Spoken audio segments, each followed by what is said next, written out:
exposición. Yo me quedaría con la parte de como que con la necesidad de una segunda parte, ¿no? No digo que la tengas que hacer tú, que sí que es lo que me han apuntado ellos, ¿no? De estar el por qué comemos.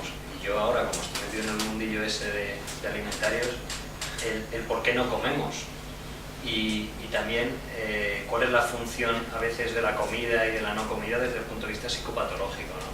Porque claro, esto es por qué funcionamos como funcionamos en modo, esto de modo prueba de fallo, en modo estándar funcionamos así, pero ¿y qué pasa cuando empezamos a mal funcionar?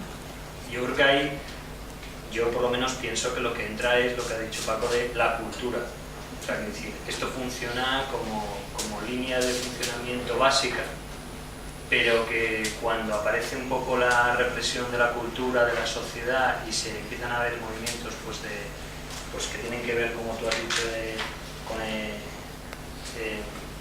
luchas por el territorio, por el rango, agresiones dentro de las familias, dentro de hermanos, dentro de separaciones, rupturas, comparaciones, estándares de belleza, además, todo eso se empieza a mezclar, todo lo que aporta la cultura, la sociedad, la convivencia, que yo creo que se ha ido complicando, ¿no?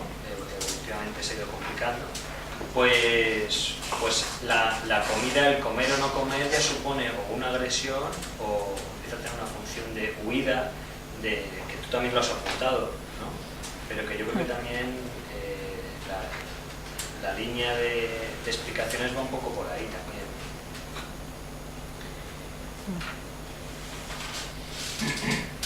Yo quería agradecer a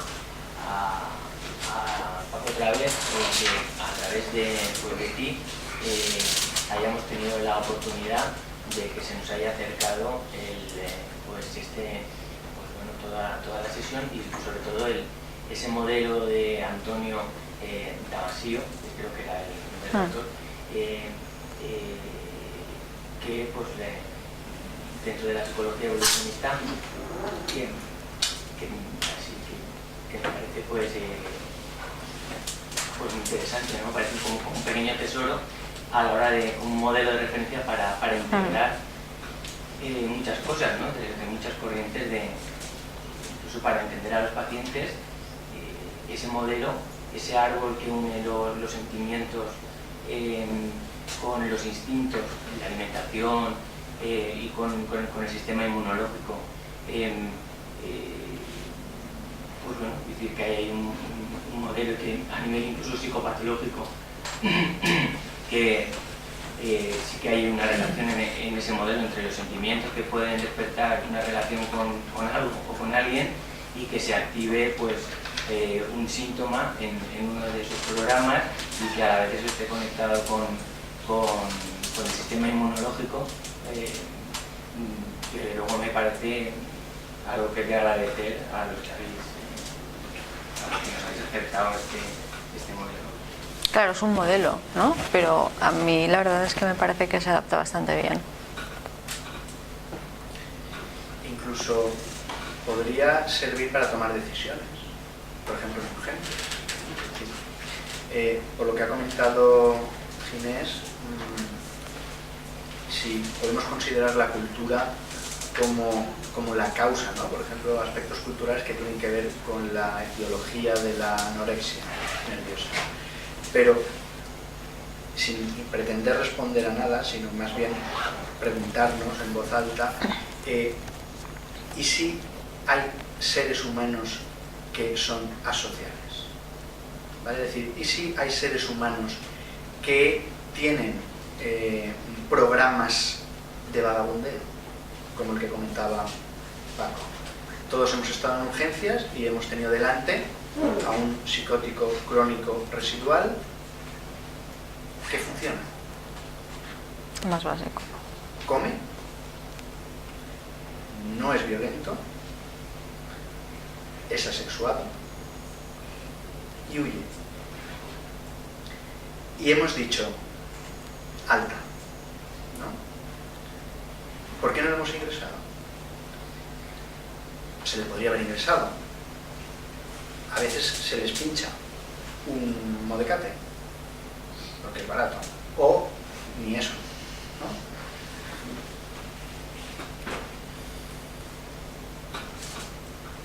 ¿tiene funcionante los programas ancestrales este ser humano o no? Y es en realidad que nos empeñamos en que todos vivamos en sociedad, cuando quizás sea un empeño que no tiene ningún sentido, no sé.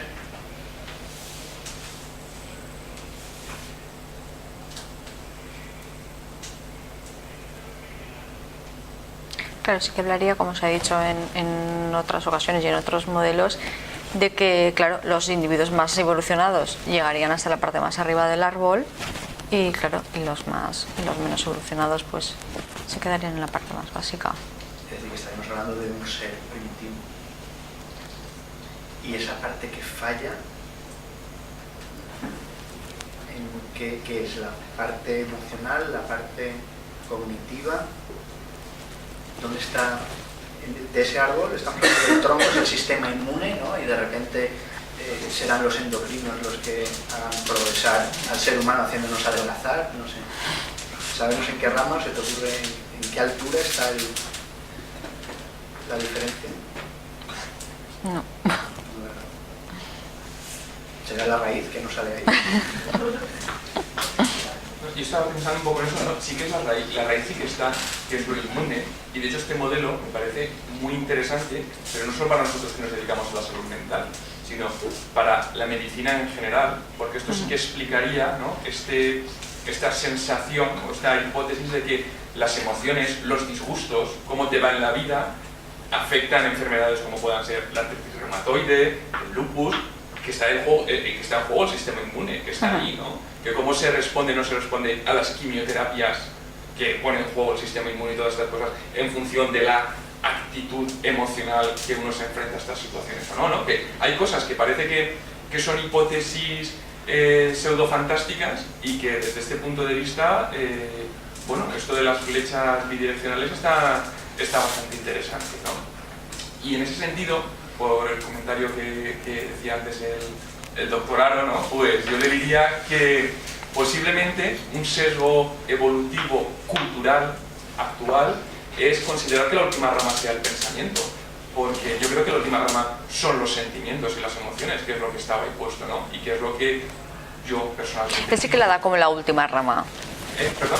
Que él sí que la da como la última rama, los sentimientos. Los sentimientos. Es que pienso que es un sesgo de nuestra cultura occidental actual, considerar que lo cognitivo es lo más evolucionado y de esa manera despreciamos nuestros propios sentimientos y emociones, que son quizás las cosas que más nos asustan, y justificamos, yo siempre que veo el seminario de psicopatología de afectividad, insisto en esta idea de que con el pensamiento justificamos los actos que nos han llevado a hacer nuestros sentimientos.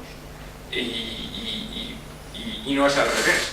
No actuamos la mayoría de las veces en nuestra vida pensando y argumentando, sino que actuamos desde la emoción y desde el sentimiento y luego, pues cognitivamente nos lo explicamos, nos lo justificamos o lo que sea.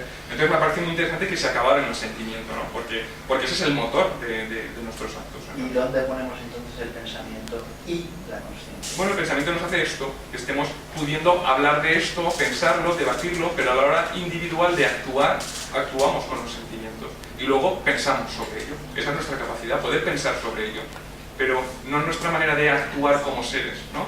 El león corre o la gacela corre porque ve el león, ¿no? Porque ahí no hay sentimientos, ahí hay otra cosa. Nosotros actuamos en las interacciones, en las relaciones o en las interacciones interpersonales según qué emociones o qué sentimientos nos están generando estas situaciones. Y luego podemos debatir sobre todo ello. Pero el problema a eso que estás diciendo, que yo discrepo, es que ella ha dicho que el pensamiento está ahí implicado, al menos neurobiológicamente, y a través del núcleo accumbens, el área prefrontal y el área frontal cortical, donde está el pensamiento, tú ahí has puesto en una diapositiva, sí. Ya a estas horas sin batería y con hambre, no, es difícil, pero, no, pero sí que estaba. A través del núcleo accumbens, está demostrado que a través del núcleo accumbens el pensamiento llega al núcleo accumbens y actúa en la conducta, pero también por las vías dopaminérgicas en el hipotálamo y por lo tanto también en el hambre. Es decir, con el pensamiento puedes actuar Y uno puede decidir, evidentemente, cognitivamente, puede decidir no comer, hago bola de hambre y me muero. Pero lo puede hacer también desde el pensamiento, pero inconscientemente, sin conciencia. Bueno, la teoría de la organización. El pensamiento es una emoción plegada. Repetid conmigo. El pensamiento es una emoción plegada. Es verdad, además, sí, además sí, emoción- lo dice, sí que lo dice, no me acordaba de eso. Y la base de más gente. Sí. ¿Esto qué quiere decir? Quiere decir que la emoción está para mostrarse. La emoción está para enseñarse. Si no, no serviría de nada. Si yo tengo celos y no los demuestro, eso no son celos, eso es otra cosa, ¿no?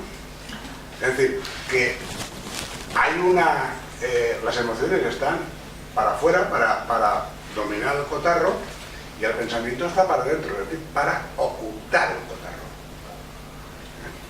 El pensamiento es como un papel plegado donde están las emociones ahí en el fuego. La gracia que tiene el pensamiento es que yo no puedo saber lo que tú piensas. Ahora, ¿ves? Ahora yo no sé lo que piensas. Es decir, tú eres inaccesible. Pero porque no la conoces. No, pero yo sí que puedo ver por tu cara de asombro, tu risa nerviosa, pues que estás confundida con lo que estás diciendo. Es decir, que eso es lo que muestras, y eso está para mostrarse. Es decir, el plumero está para verse, porque si no soy el plumero, no sirve para nada. Y el pensamiento estaba para ocultarse. ¿Vale? Por lo tanto, el pensamiento y la emoción es lo mismo, solo que Sí, es verdad que lo dice. está plegado. Y yo estoy de acuerdo con algo que ha dicho alguien, de que los sentimientos no son el último piso, hay más pisos. Por ejemplo, Y conforme evolucionemos más, claro, la autoconciencia, ¿qué es la autoconciencia? La autoconciencia está por encima de los sentimientos, de los pensamientos y de casi todo eso que tú has nombrado. Lo que pasa es que Damasio no se mete en eso porque ya es un berenjenal, ¿no? Pero la autoconciencia es la superación de todo eso. Pensamiento incluido. Claro. Es que la autoconciencia no piensa, la autoconciencia mira, no juzga, contempla. Y eso no sale en el esquema. Bueno, pues muchas gracias por tu exposición y espero que verte pronto en una sesión clínica que tienes antes de irte.